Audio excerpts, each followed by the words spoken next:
All right. So last night, talked to you guys about limiting the number of games that you are looking at, or filtering your slate to, just a couple of games or a handful of games to limit the amount of landmine exposure you have. As we know in basketball, a landmine essentially kills you. You might get lucky if you have a 3K punt that goes for like 3 points, but you pretty much have to have double flames by all of your other players. Long story short, we just want to avoid the landmines. So looking at today's slate, I'm going to try that again. By the way, the topic of this video will not be that. It will be a different topic, but I just want to, obviously rehash and go over what was discussed before. I'm looking at this late slate. If you wanted to do the late slate and the main slate, then your options would be Sacramento and Milwaukee as one game, and then the Clippers versus the Spurs as another game. Y'all know how I feel about the Spurs so far. I tend to not target Spurs games, Jazz games, Heat games. Memphis is on its way to being that, but just teams that just play too slow, play too much of a grinded out style. I mean, obviously, teams are going to score, 90, 100, 110 points every single night, and it's going to be a certain number of shots taken in a certain number of possessions in each game. So obviously, someone's going to get some kind of fantasy points, like somewhere. Someone in the game will have flames. But the reason why I'm limiting games and I'm eliminating certain games is because I will probably run into more snowflakes in those games than flames over a marathon, over the long haul. So obviously this is a long haul, it's a marathon, and my job in trying to win is to get more flames than snowflakes, and that's just one way I feel can help that. But basically, I looked at the slate last night. I got to go look at my Vegas stuff and my history thing. Probably want to do 2, maybe 3 games. So far, I'm pretty much locking in Houston and Atlanta as one game. Extremely high total, 217, close spread. Also, Chicago, Indiana, it's about the same total, close spread also. The only thing I'm worried about is Atlanta and Chicago are coming into the game on back-to-backs. That worries me a little bit. However, they still play an upwards pace that, you know, hopefully should at least net the possessions that I need to net. And if I get the possessions, then I should get the points. Despite the fact Rondo wet the bed last night with all the possessions, but still, that's what I mean. I gotta look at the. Let me see. I gotta look at the other couple of games real quick just to see if there's another game that I might want to think about targeting in the event. I don't want to take all of the back-to-back players, obviously with pricing and performances and things like that coming into play. I can't go to my betting site on my phone because I'm recording on my phone, but whatever. Cleveland, Philadelphia. I really don't want parts of this game. It seems as if Cleveland should win this game by 30, so I don't really want guys that aren't going to play the whole game. Magic and Wizards totals just dropping. Magic are prospected to actually beat the Wizards probably because of the back-to-back. I don't know. Magic aren't good. Wizards aren't good either. They just won their first game, but still, and John Wall's out. So this is a situation where I might make that exception and go with that cheap automatic value, such as Trey Burke. Like, that's one of those obvious value plays that, if the situation fits, you kind of have to take, despite the fact that the game's not on your radar. So that's the situation where I might go ahead and look at Trey Burke. Now I see this Bulls Pacers total is steady dropping, but it's still 210. Hawks Atlanta's 215, down from 217. Sacramento and Milwaukee, it is a close game, projected to be over 200. Rudy Gay doubtful, could open up some value there. I'm thinking about adding this game to my radar. We have Nuggets Pistons. I don't even really know how I feel about either of these teams yet. Drummond's a beast, but Denver's big guys for some reason seems to shut down certain big guys. And at the same time, if Drummond's down there getting boards, it's going to limit their. I just don't know. probably won't really touch that game. So like I said, I'll probably be targeting Bulls Pacers, even though I hate the Pacers. There's so many mouths to feed on the Pacers. It's like 10 guys that need usage for some reason instead of whatever. I hate the Pacers because you almost have to guess who's going to hit. But when you're limiting your games, you're going to take a certain number of players from the team. So you're going to get some kind of flame somewhere. And definitely Houston, Atlanta. Like that game's pretty much a lot to me. Yeah, so that's pretty much where I'm going with the games as far as what I'm picking. I already made a lineup last night, just playing, seeing what I can do with the salary, and came up with, I guess, a decent lineup. Obviously, when you're limiting your games, you're going to have, some players that you're just like, whatever. But I'm looking at Harden, point guard, shooting guard, Miles, George, small forward, Tech at power forward, Nene at center if he's starting, Butler at guard, Ariza at forward, and Doug McDermott as utility with $400 left over. Haven't really done much playing with it, but once, I find out about Trey Burke, I might, add him in there and upgrade somewhere else or something like that, or play with it a little bit more. But that's kind of the gist of what I'm going to. The logic is to limit landmines. If I had my way, I would just stack one freaking game and just add a player from another game, which I might just do. I might just stack the Rockets and Hawks game and add Trey Burke and try to just hit the cash line. You're figuring. I'm going to end this section of the video soon because we talked about this yesterday, but I do want to go through my theory and, show you guys, how it works and how it could work and the logic behind it. Let's say if I stack just the Hawks Atlanta game, as the safest bet.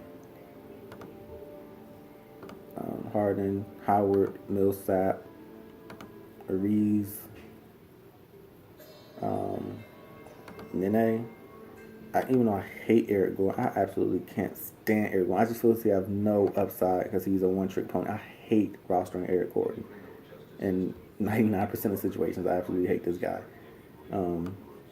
Schroeder, I don't know what the hell he's been doing lately, but I might roster him just for the sake of this video. So right now, 3,600 with shooting guard and forward left. Go back to my Indiana game and pop in CJ Miles at forward or something, or shooting guard, whatever, and then a forward 3,300. Just find somebody, but just Andrew Nicholson, whatever the case. But just looking at the lineup, you're still getting quality players. Harden, Millsap, Howard, Ariza. Miles has been good for his price.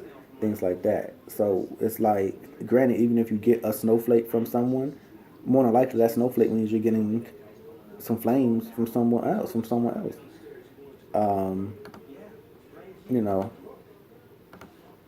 So that's just the logic. I might just drop down Howard or Millsap to Taj to open up a little bit more cap space for me. And then just take it from there. And I could probably put Capella at 4, something like that.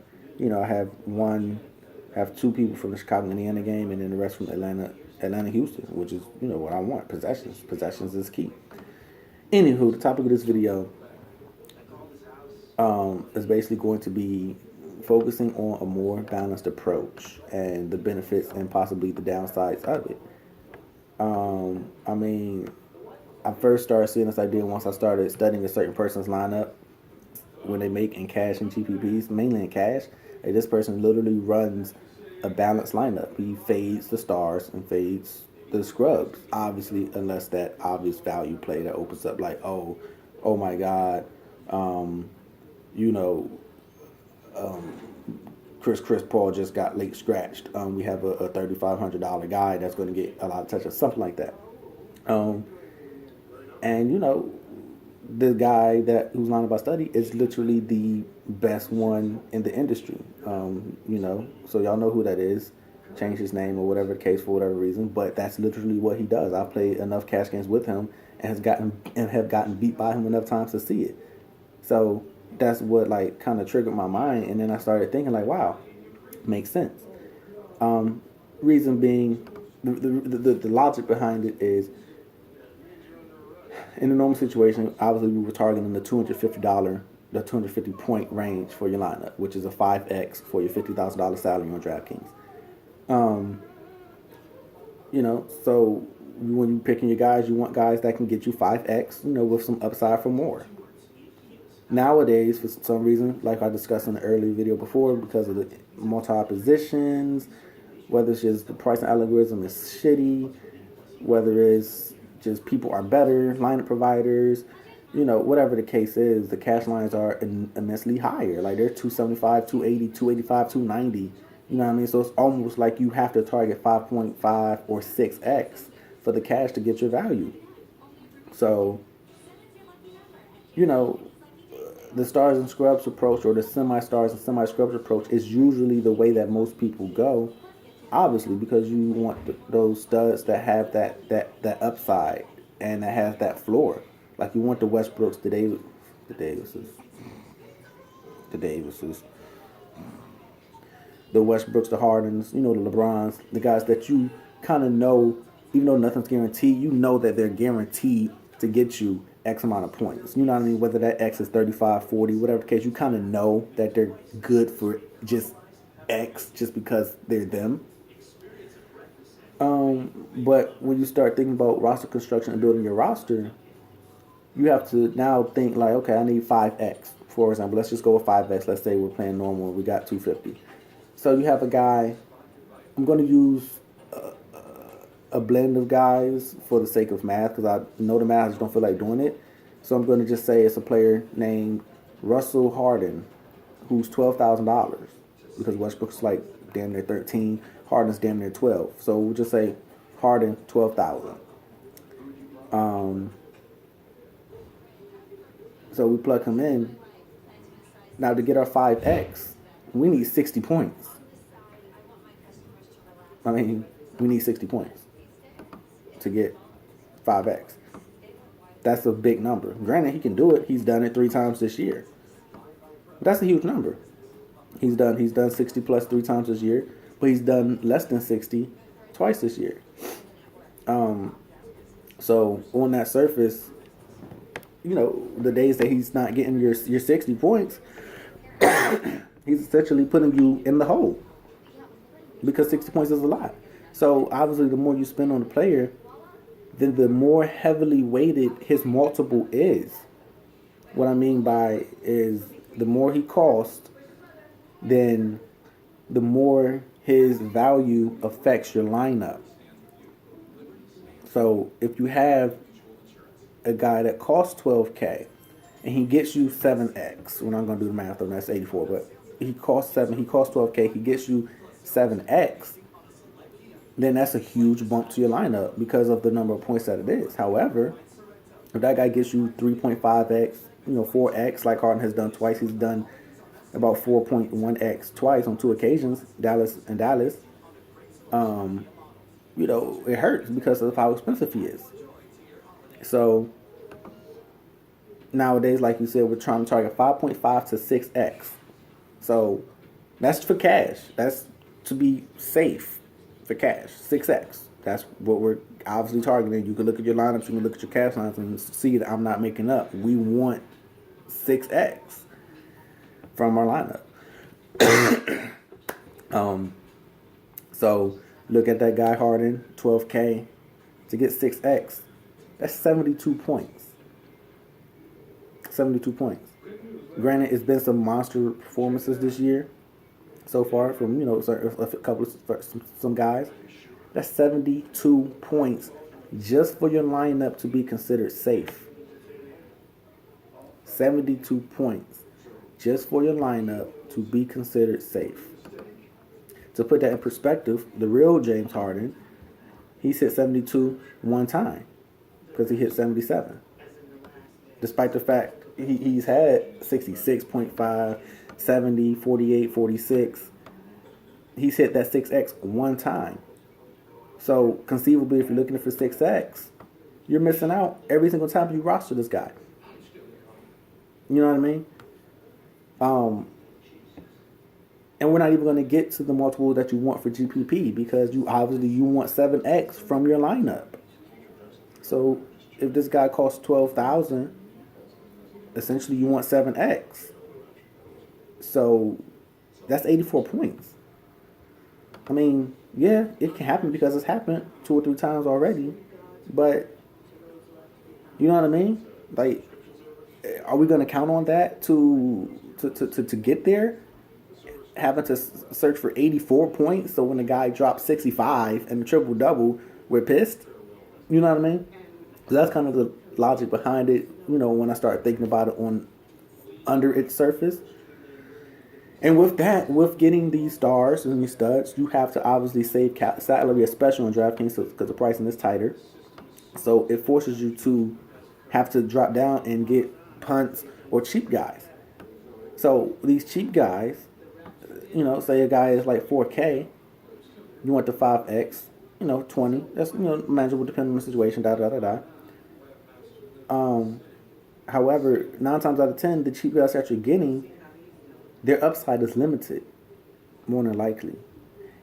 And then these cheap guys that you're getting, even if they get you 7X or 8X, it's not a lot of points. So I wish I had paper so I can do this, but I'm trying to do this in my head so you guys can see it. Say you have your guy Harden, 12,000. He gets you. You say you're targeting 6X. He gets you 60, which is only 5X. Then you have this guy, Patty Mills. He's 4K. And he gets you 28. He gets you 28. That's 7X. That's a good number. That's 7X. Now, both those players, that's 16,000 at 88 points. That's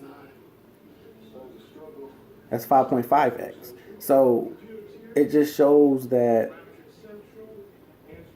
the cheaper guys, their multiple means less than the expensive guys. You can sit here and you can have 4 punts that gets you 6 or 7 or 8X. But you got 1 or 2 of those studs that get you a 3 or a 4 or like a 4.5X. Then your lineup is basically average like it was before. So plug it in, you can write it down, do the math. I mean, I'll even build a lineup for you and show you. Just, you know, because I'm kind of curious to it. I'm kind of curious about it now myself. So you got 5 guys at 4,000 and 3 guys at 10,000 to make it easy for 50K. Your guys at each guy at 10,000. They get you. One gets you 50. One gets you 40. One gets you 55. You know, that's 30,000. You're getting 145 points. Which is about 4.5x, maybe? 145 divided by 30, 4 point something. You know what I mean? You get the point. And then you have, but basically you got 30,000, 145 points. And then just say your 4K guys gets you, on average, all of them in total, they get you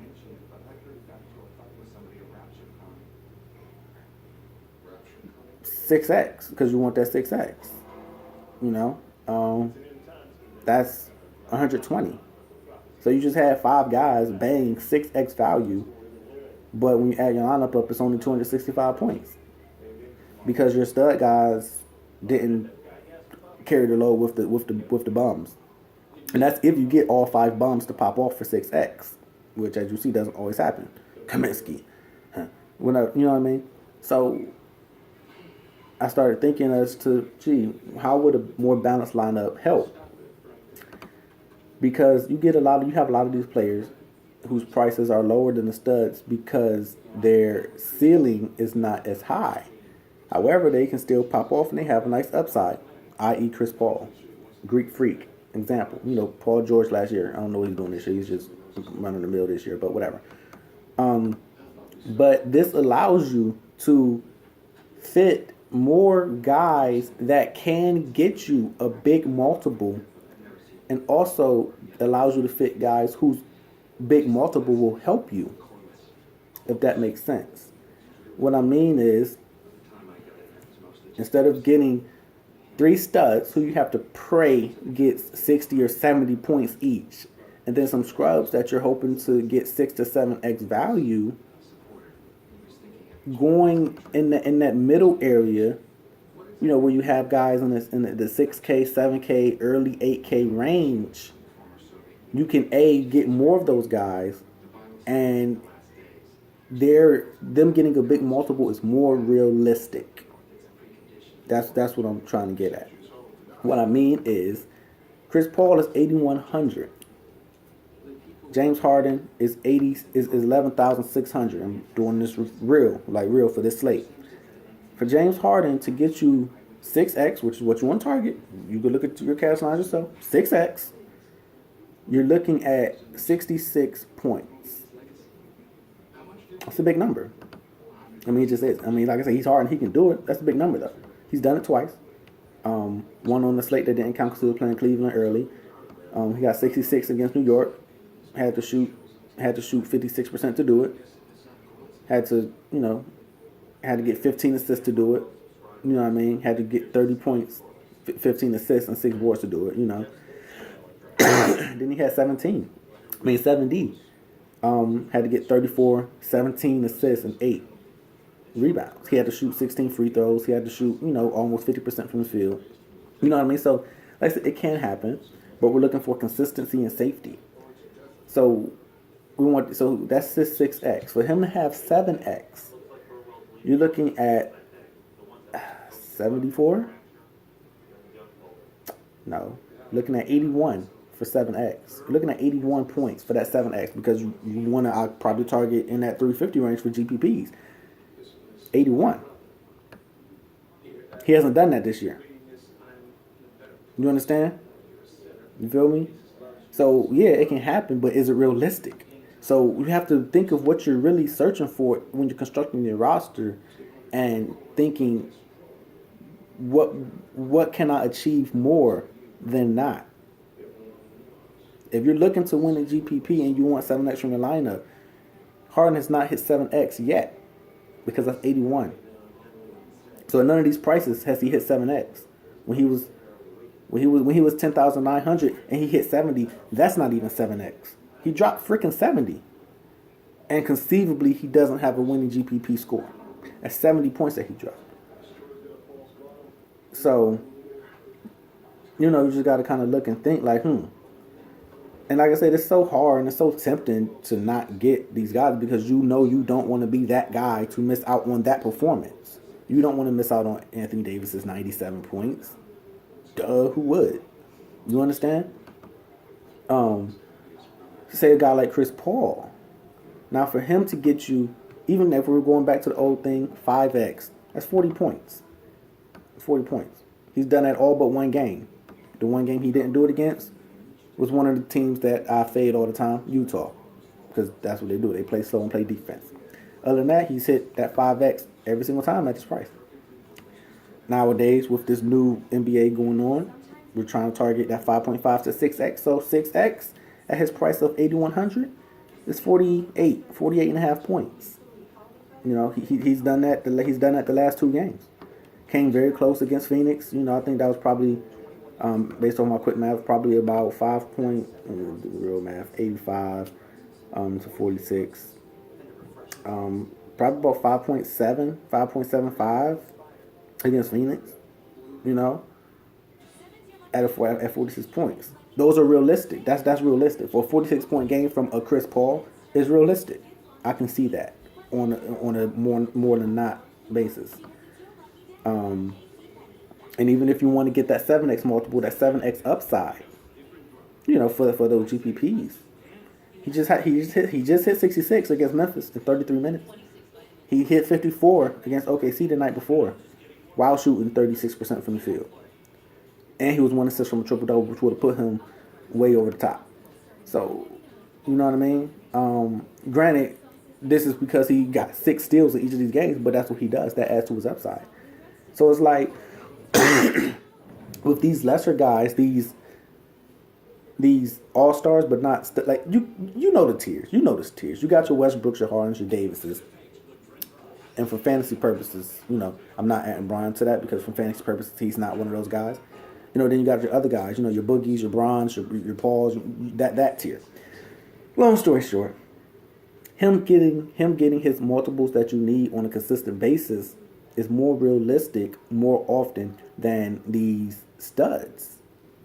And with that, getting a Chris Paul, saving $3,500, now instead of getting that $4,000 guy, you can now get this $6,000 guy and have more money to spend elsewhere. So you're not trying to get 20, 24, 25 points from this 4K guy. You can try to seek out a nice 35 chunk from a 6K guy to get that big multiple. You know what I mean?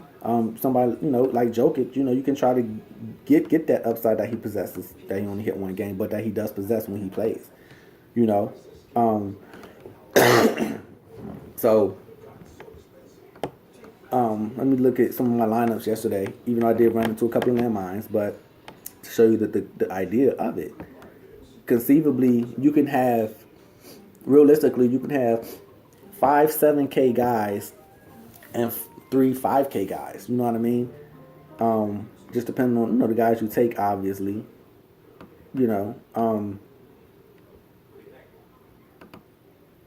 Let's see. I'm trying to look at my best lineup and see was it a balanced lineup. Even though all my lineups without Frazier excelled. Okay, like this lineup, for example, my best lineup. I had a horrible day. I had a horrible day. Granted, you're still going to have to punt here and there or find value here and there. But let me show you the idea of the lineup. The Klay Thompson play doesn't count because I never rostered Klay. I just rostered Klay because Klay. I don't even know why I rostered Klay, to be honest. I don't know. But John Wall, Klay Thompson, Solomon Hill, Paul Millsap, Mason Plumlee, Kemba Walker, Taj Gibson, Derrick Rose. Taj sucked. Millsap sucked. Klay sucked.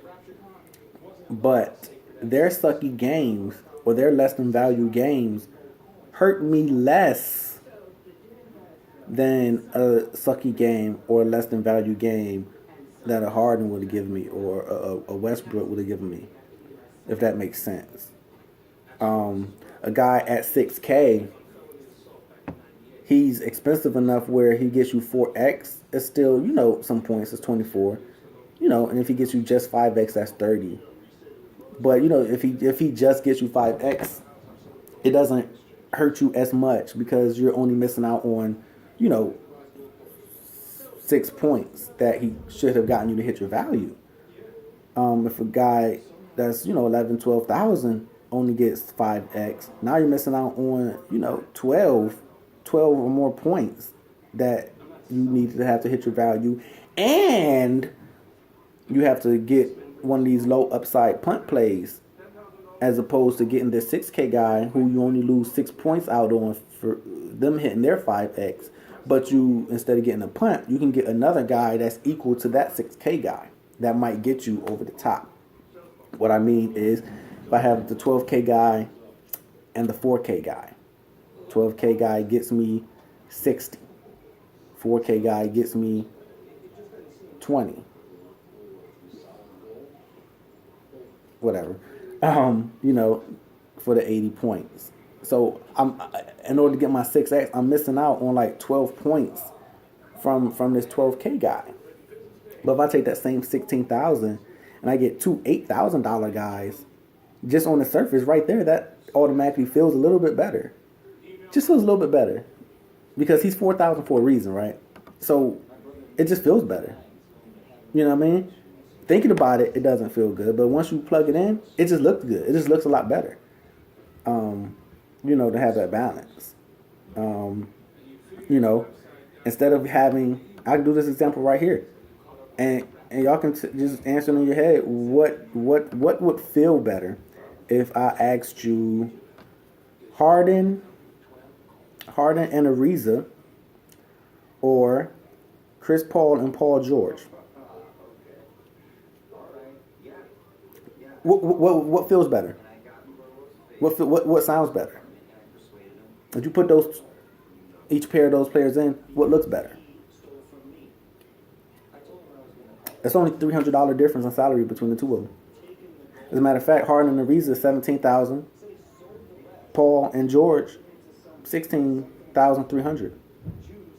So, what feels better? I mean, it just feels better.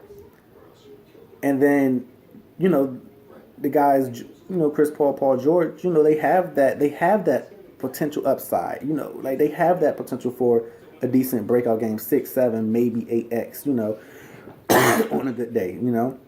But getting that 5 or 6x that you need seems easier than trying to get it out of Harden, who needs a buttload of points, or Ariza, who just doesn't do shit. You know what I mean? I mean, it looks better, it feels better, it sounds better, and when you really sit down and break it down, it is better. Like obviously, there's exceptions when certain guys just automatically open up where you have to take them, like Trey Burke might be tonight, or those free square guys. Those are the exceptions. So in those cases, it may be okay to take that high value guy just because you almost have to spend that salary. I'm not leaving $4,000 on the table to make a balanced lineup. I'll tell you that right now.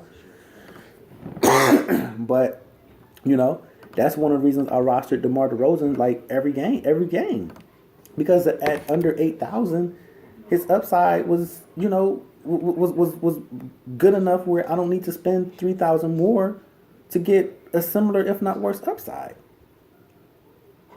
And if I have 5 or 6 guys that have 6 or 7x upside, at that 6, 7, 8K range, then what do I need the studs for?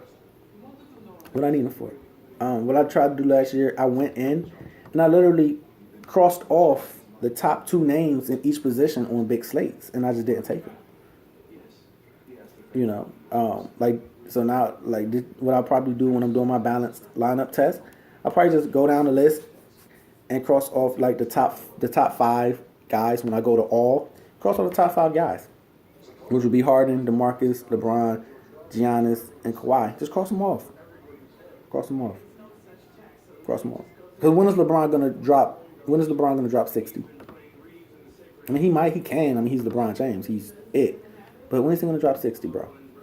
He dropped 59.75 in the game that went down to the wire. Had dropped 30 points to do it. But when is he gonna drop 60, bro? I mean, he can, but So, I can start clicking in names of these guys. And of course, you're still gonna have to find a value player too, because DK's pricing is stringent.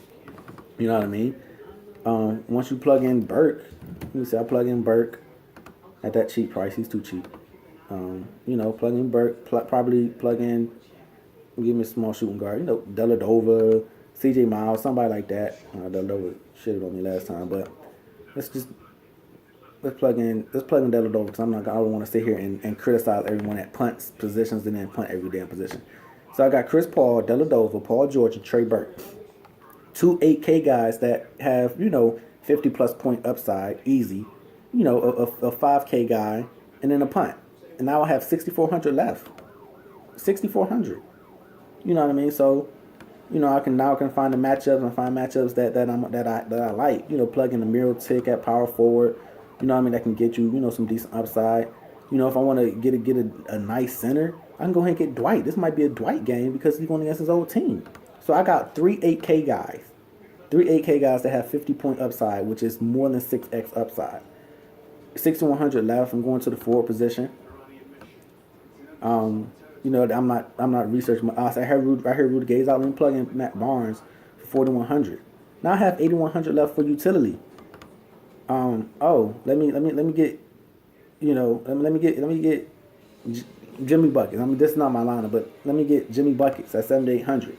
So now I got 4 guys around 8K that could probably get me 50 points apiece if need be, for tremendous upside, as opposed to making a lineup where, let's say I take out Paul and put in Harden. Now I got to shed $3,200. I can't shed him from Burke and Barnes because they're not that expensive. So now I got to drop Paul George down. You know what I mean? Now I got to drop Paul George down to somebody $5,000, like Otto Porter or something like that. Or if I drop George down to just say Tobias Harris, now I got to shed $1,200. I can't shed $1,200 from Burke or Barnes If I shut it from Deladova, I'm damn near punting the position. So now I gotta drop Jimmy Buckets down. You know what I mean? So now I gotta drop Jimmy Buckets down to DeAndre Jordan, who hasn't done shit, and he's going against the Spurs. So it's just like trying to attack a more balanced approach. I feel as if when you do it, you can probably make lineups that look and feel better, and ultimately, I think they'll perform better over the long run. Granted, obviously, if someone goes off for like 100 points, obviously you don't have that guy's gonna hurt. But that's any guy, anywhere, in any situation. But you know what I mean? I think it just feels righter, even though it's not a word, to try to do that balanced lineup. So I want y'all to try it. Just try to like cross off like the top 5 guys on today's slate or a slate one day, and build your lineup from those guys, and you'll see that you'll have a lot more guys. You have a lot more players that you actually like playing, that you feel good about playing. Because we take Sean Kilpatrick every night, and despite the fact that he has been performing, we don't feel good about rostering that man. But we feel good about rostering DeMar DeRozan. So if I can get a lineup with like 4 or 5 DeRozan-esque guys, and I don't have to worry about taking 3 or 4 Kilpatrick-esque guys, what feels better? So just want you to try it out. Think about it. You may like it. You may want to stick with the stars and scrubs, whatever the case, but just try it out and see how that balanced lineup feels, and then just look at it in comparison to your other lineup that you make, and just see how it compares. So I'm gonna try to do that, run an experiment, do my main lineup. I got a minute left. Damn, memory sucks on my phone, so I'm trying to rush. But so I'm gonna do it. I'm gonna do my balanced lineup, and then I'm gonna do my regular lineup. If the value allows me to take certain guys. So just try it out. That's what I'm thinking. Like I said, the best player in the world, that's what he does. In cash, he makes balanced lineups. He never takes the studs. So that's what kind of triggered my thought process on it a year or so ago. And now it's making sense. When you make that balanced lineup, it looks better, it sounds better, and I think you'll see that it just feels better. So try it out. Let me know what you think. Drop me a comment. PM me if you got any questions. And I'll try to do another video soon, later today.